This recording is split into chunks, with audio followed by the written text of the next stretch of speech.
Assalamualaikum warahmatullahi wabarakatuh.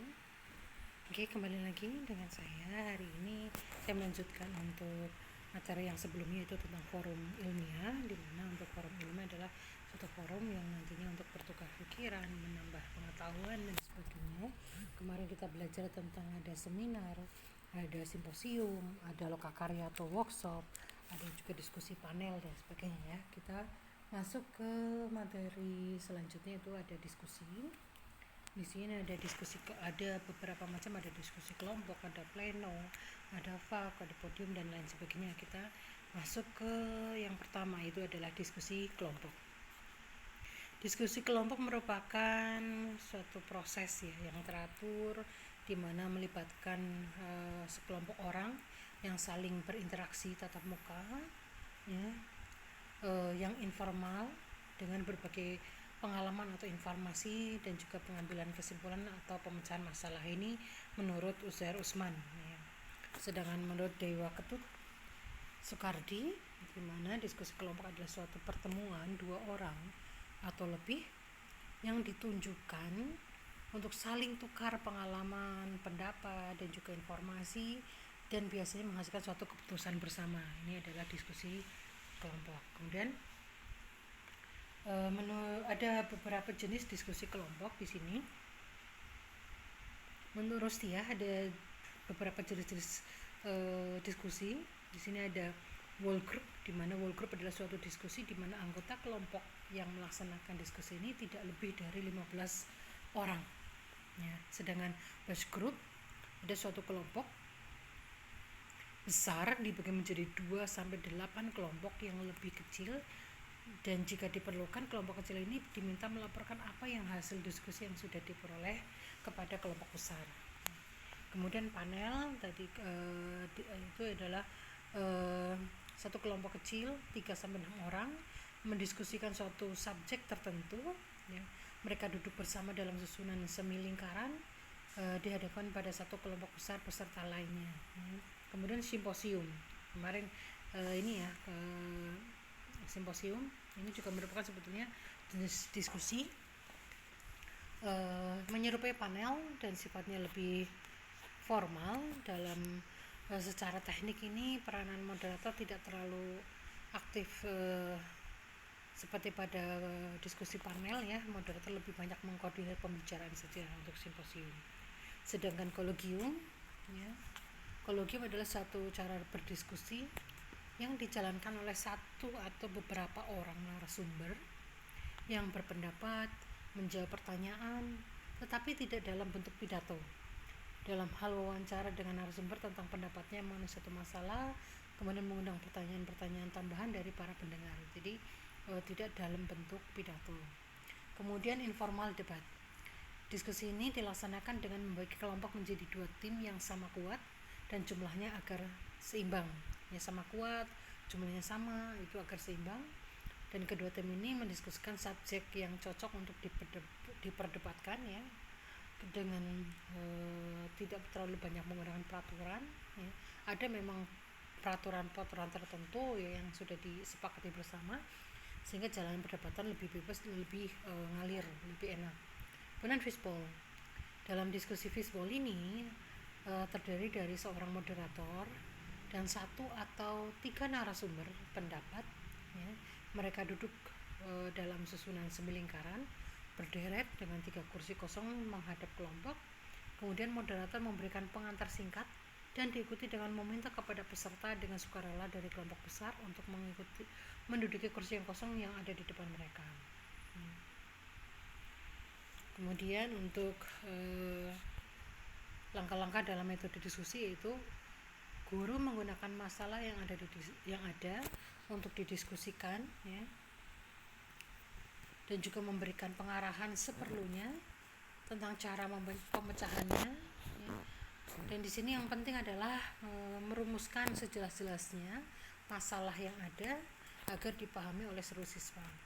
Kemudian para siswa juga berdiskusi dalam satu kelompok ya, dan setiap anggota aktif ya untuk mengutarakan pendapat dan juga terhadap masalah yang ada. Kemudian setiap kelompok melaporkan hasil diskusinya dan hasil yang dilaporkan itu dianggap oleh semua siswa kelompok lain atau diterima oleh kelompok yang lain. Kemudian akhir diskusi dari para siswa mencatat hasil-hasil diskusi dan guru mengumpulkan hasil diskusi dari tiap-tiap kelompok. Kemudian di sini juga ada kelebihan dan kelemahan dari metode diskusi kelompok. Di sini menurut Saiful Bahri tahun 2000 itu yang pertama adalah kelebihan dapat mendorong untuk berpikir lebih kritis, kemudian memupuk kemauan dan kemampuan kerjasama antar para peserta didik, kemudian mendorong siswa untuk mengeluarkan pendapatnya secara bebas atau mendorong anggota ya untuk memberikan pendapatnya secara bebas, membiasakan untuk mendengarkan pendapat orang lain dan pemahaman materi lebih mendalam. Kemudian kelemahan di sini, untuk kelemahan dari metode diskusi kelompok adalah membutuhkan waktu yang lebih lama apabila penataan ruang belum siap, makanya sebelum dimulai itu penataan ruang disiapkan dengan betul, setting tempatnya dan sebagainya, peralatannya dan sebagainya. Dan peserta diskusi mendapat informasi yang terbatas dalam arti memang sesuai dengan topik yang ada. Kemudian dapat dikuasai oleh orang-orang yang suka berbicara, aktif, dan anggota yang lain hanya pasif. Kadang-kadang memang yang aktif betul-betul menguasai betul materi, ya, sedangkan yang aktif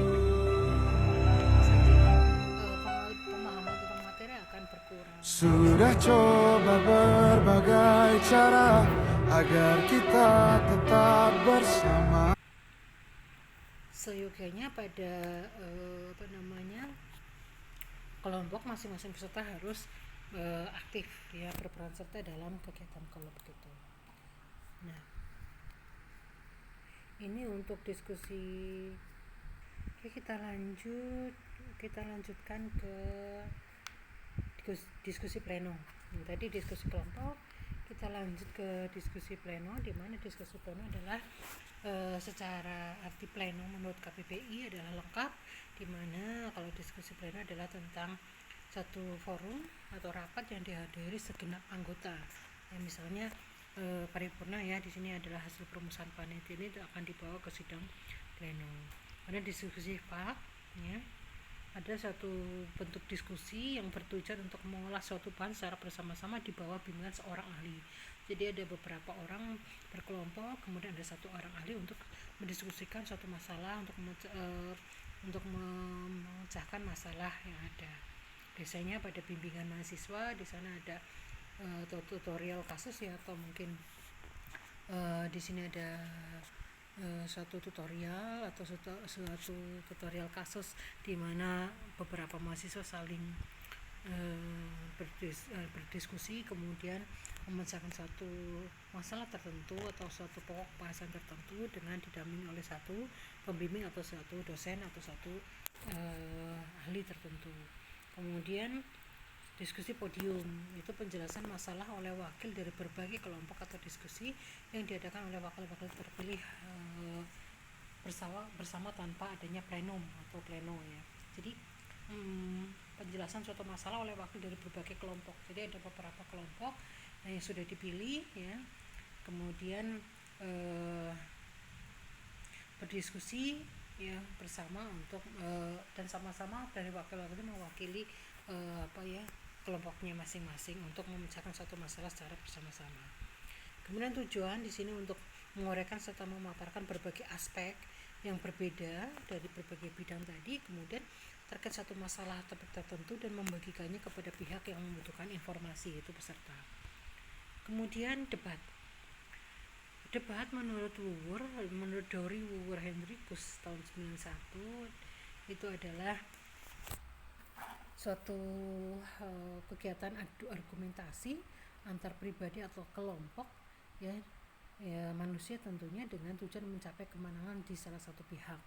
Sedangkan menurut Kamdi tahun 1995 debat adalah suatu pembahasan ya atau tukar pendapat tentang suatu pokok masalah di mana setiap peserta memberikan alasan untuk mempertahankan pendapatnya. Kalau seperti ini sebetulnya misalnya ada, kalau di negara kita ada pemilu, ada debat calon presiden, biasanya juga debat mungkin mewakili dari kelompok, misalnya pendukung A, pendukung B dan sebagainya terkait dengan suatu topik tertentu, atau mungkin debat di antara mahasiswa di mana lomba debat ini terkait mengkritisi suatu masalah antar beberapa universitas, dan kelompok-kelompok ini akan saling berdebat untuk mengemukakan pendapatnya masing-masing sehingga nanti mana yang paling bagus itu menjadi suatu pemenang. Kemudian menurut ACD, di mana debat adalah suatu proses komunikasi secara lisan di mana dinyatakan dalam suatu bahasa yang baik, yang bagus ya, untuk mempertahankan pendapatnya, dan setiap pihak yang berdebat menyatakan argumen dan alasan dengan cara tertentu agar pihak lain berpihak padanya ya, untuk memilih pihak ini ya. Jadi antara pihak A dan B saling berpendapat untuk mempertahankan pendapatnya masing-masing, di mana hasil akhir adalah bahwa mengajak orang untuk memilih ke salah satu A atau B itu, sehingga mencondong pendapatnya itu nanti dipilih oleh mana nih dari peserta atau audien yang lebih condong ke grup A atau grup B. Kemudian Sukadi, debat adalah suatu kegiatan saling adu argumentasi antar pribadi atau antar kelompok manusia dengan tujuan mencapai kemenangan.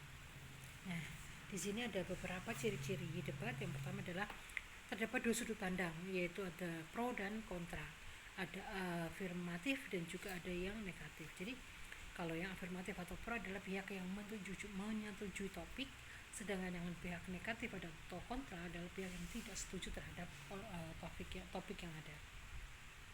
Kemudian adanya proses saling mempertahankan pendapat masing-masing di antara kedua belah pihak tadi ya. Adanya adu argumentasi yang bertujuan untuk memperoleh kemenangan. Kemudian hasil debat diperoleh melalui voting atau keputusan juri. Jadi setelah mereka berdebat selesai mempertahankan masing-masing, tinggal dari penilaian atau pemilihan dari peserta atau mungkin juri bagaimana hasil akhir nanti yang menang yang mana. Kemudian sesi tanya jawab bersifat bebas, bersifat terbatas dan bertujuan untuk menjatuhkan pihak lawan. Adanya pihak yang berperan sebagai penengah biasanya dilakukan oleh moderator. Fungsi dan manfaat debat di sini, yang pertama adalah untuk melatih mental dan keberanian, karena dengan diserang berbagai macam pertanyaan dari kelompok lawan, dia harus bisa bertahan, dia harus bisa menjawab, harus bisa mempertahankan pendapat dia, dan dia harus juga berani mengungkapkan apa yang menurut atau persepsi dia atau apa yang menurut dia betul atau pendapat yang dia pertahankan. Kemudian untuk meningkatkan kemampuan solutif atau solusi, jadi terhadap suatu permasalahan, diharapkan dengan adanya debat ini akan mengolah pola pikir untuk memecahkan suatu masalah. Untuk memantapkan pemahaman konsep, jadi dengan debat ini juga akan melatih untuk memahami suatu konsep tertentu secara mendalam, secara detail, secara terperinci. Kemudian melatih sikap kritis ya. Dengan debat ini akan melatih seseorang untuk bersikap kritis atau terhadap suatu masalah yang ada. Tujuan debat di sini adalah yang pertama secara umum ya, adalah untuk mendiskusikan atau memutuskan masalah dan perbedaan atas sesuatu hal tertentu ya. Selain itu juga untuk melatih keberanian mengungkapkan pendapat, melatih mematahkan pendapat lawan ya, meningkatkan kemampuan merespon terhadap suatu masalah yang ada, memantapkan pemahaman konsep seseorang terhadap suatu materi atau suatu masalah atau pelajaran yang telah diberikan, melatih seseorang untuk bersikap kritis terhadap semua teori yang sudah diberikan. Karena ada beberapa jenis debat di sini, ada debat pemeriksaan ulangan atau cross examination debating ya. Di sini untuk cross examination debating itu adalah debat pemeriksaan ulangan ya, yang dilakukan untuk mengetahui kebenaran pemeriksaan yang telah dilakukan pada sebelumnya. Nah, debat ini diajukan beberapa pertanyaan yang saling memiliki hubungan, saling terkait, sehingga menyebabkan individu yang diberi pertanyaan dapat mendukung posisi yang dapat atau yang ingin ditegakkan maupun yang diperkukuh oleh pihak yang memberi pertanyaan. Jadi adalah pemeriksaan ulang atau cross examination debating. Kemudian yang kedua, debat parlementer atau assembly atau parliamentary debating adalah debat parlementer yang dikenal dengan sebutan debat majelis ya. Fungsi debat parlemen adalah menambah dukungan pada suatu undang-undang tertentu. Dalam debat parlementer, seluruh anggota debat berhak mengajukan pendapat dan gagasannya, mendukung atau juga menentang suatu usul yang telah disampaikan setelah diizinkan oleh majelis untuk berpendapat atau mengembangkan pendapatnya. Kemudian debat formal. Debat formal juga dikenal dengan sebutan debat konvensional atau debat pendidikan. Debat formal ini bertujuan dimana untuk memberikan kesempatan kepada masing-masing tim pembicara untuk menyampaikan kepada audiens atau peserta ya, tentang beberapa argumen atau gagasan yang dapat menunjang atau juga bahkan menolak usulan. Nah, ini ada debat formal. Sedangkan pihak-pihak yang terdapat dalam debat di sini ada mosi ya. Unsur-unsur debat yang pertama adalah mosi, di mana mosi ini adalah merupakan suatu hal atau topik yang diperdebatkan ya, oleh para peserta debat ya. Adanya mosi ini sangat penting, di mana karena ada yang pro dan kontra terhadap mosi tersebut. Kemudian tim afirmatif. Unsur debat yang kedua adalah tim afirmatif atau tim pro ya. Tim afirmatif adalah tim yang setuju terhadap mosi ya, sedangkan yang setuju ini ya, pihak ini akan menjelaskan uraian kenapa pihak ini setuju terhadap mosi yang ada. Kemudian tim negatif ini atau pihak oposisi atau pihak kontra merupakan pihak yang melawan ya daripada tim positif atau tim afirmasi tadi ya. Nah, tim kontra ini atau negatif ini ya, ini tidak setuju atau bahkan menentang terhadap mosi yang diperdebatkan. Ya, di sini tim negatif akan memberikan sanggahan terhadap pernyataan dari pihak-pihak afirmatif. Kemudian kongres ya. Kongres adalah pertemuan besar dari wakil organisasi baik politik, sosial, profesi atau pihak-pihak yang memiliki kepentingan untuk mendiskusikan dan mengambil keputusan ya. Kongres adalah forum bertemunya wakil-wakil yang berwenang dari suatu kelompok atau organisasi yang mempunyai kekuasaan tertinggi dalam menentukan pedoman, kebijakan, program, kegiatan, dan ada kalanya membentuk suatu susunan kepengurusan yang baru dari suatu kelompok atau organisasi tertentu.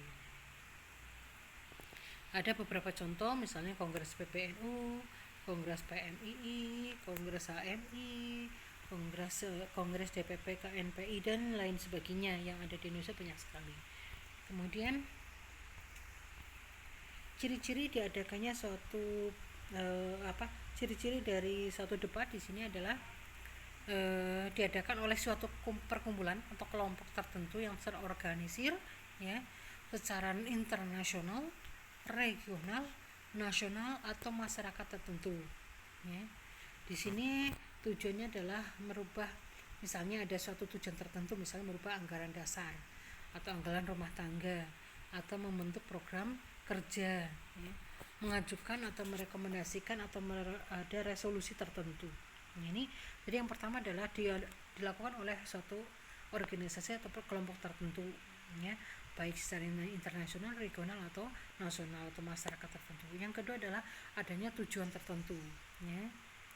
Kemudian ketiga adalah adanya laporan pertanggungjawaban dari pengurus pusat di depan sidang pleno ya. Kemudian yang keempat adanya pandangan-pandangan dari pengurus yang mewakili regional atau lokal terhadap laporan.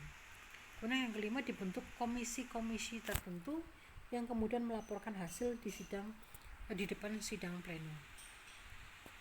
Kemudian orasi ilmiah. Orasi ilmiah merupakan satu jenis karya tulis ilmiah yang biasanya disampaikan dalam suatu kegiatan akademik di suatu perguruan tinggi. Secara umum, orasi ini adalah proses menyampaikan pesan dalam bentuk lisan di hadapan audiens atau peserta yang hadir. Ini merupakan metode penyampaian yang biasanya berupa pikiran, pendapat, gagasan yang ilmiah. Kemudian di sini juga ada suatu pengertian lain. Definisi oral ilmiah adalah sebuah pidato atau komunikasi oral ya, yang formal yang disampaikan kepada khalayak umum tentang suatu isu.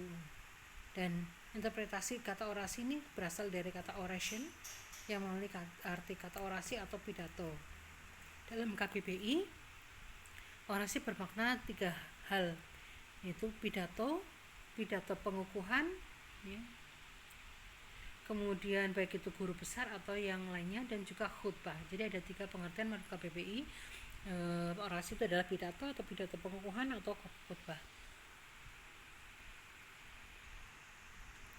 Orasi ilmiah biasanya dilakukan dalam sebuah orasi biasanya dilakukan dalam sebuah demonstrasi oleh sekelompok yang merasa dirugikan oleh suatu kebijakan kepada pihak yang memiliki kuasa. Ini orasi. Tapi orasi ilmiah adalah disampaikan oleh mahasiswa secara sistematis dengan berdasar pada bukti-bukti dan bentuk yang bisa diterima secara ilmiah, misalnya adalah makalah ilmiah. Kemudian antonim dari orasi adalah bentuk mencetak atau printing dan menulis atau writing. Jadi kalau orasi adalah kata lawan kata dari mencetak atau menulis. Jadi itu lisan. Orang yang melakukan orasi disebut dengan orator.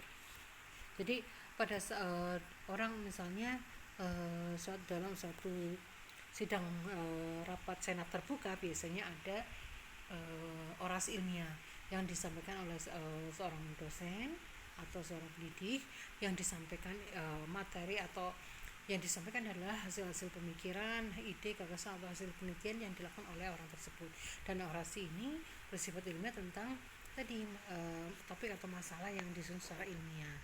Ini untuk jadi kedudukannya ini adalah seperti kalau jurnal ilmiah adalah dalam bentuk tulisan, proceeding dalam bentuk tulisan, atau artikel ilmiah itu adalah bentuk tulisan. Kalau orasi adalah dalam bentuk lisan. Langkah-langkah dalam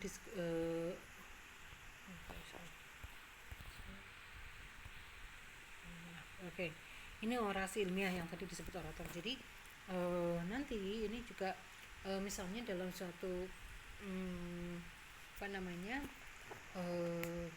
pertemuan ilmiah, kita menyebutnya pertemuan ilmiah atau forum ilmiah, ada kadang presentasi oral ya. Presentasi oral itu nanti juga mendapatkan pemakalah untuk sebagai presenter atau pemakalah oral. Jadi selain kita menulis dalam satu proceeding atau artikel, kita juga bisa melakukan presentasi ilmiah dalam forum ilmiah yang itu disebut dengan orasi ilmiah. Oke, demikian untuk materi hari ini. Terima kasih untuk perhatiannya. Saya akhiri, wabillahi taufiq wal hidayah. Wassalamualaikum warahmatullahi wabarakatuh.